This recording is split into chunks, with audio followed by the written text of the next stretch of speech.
Hey everyone, welcome back to our channel.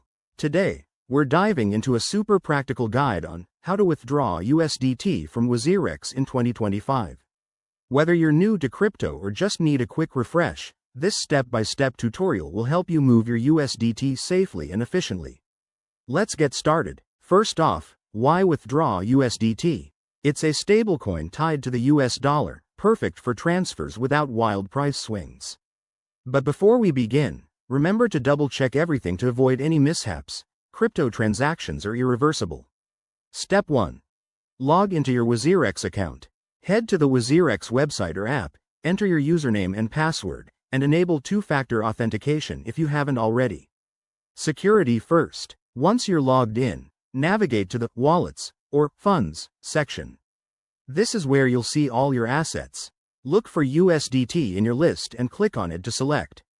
Next, find the Withdraw button. It's usually prominent on the asset page. When you click it, you'll be asked to enter the withdrawal details. Here's the key part. Input the recipient's wallet address. Make sure it's a compatible wallet that supports USDT, like one on the Tron or Ethereum network, as specified by WazirX. Now, specify the amount you want to withdraw. Keep an eye on any minimum limits or fees displayed. WazirX might charge a small transaction fee, so factor that in. If you have 2FA set up, you'll receive a verification code on your phone or email. Enter it to confirm. This adds an extra layer of protection against unauthorized access. Finally, review all the details one last time. If everything looks good, hit Confirm and wait for the transaction to process. You'll get a confirmation email or notification, and your USDT should arrive in your wallet shortly, depending on network congestion. And there you have it.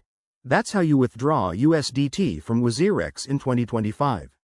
Always stay vigilant with your private keys and wallet addresses. If this video was helpful, give it a thumbs up, drop a comment below, and subscribe for more crypto tips. Thanks for watching, and see you in the next one.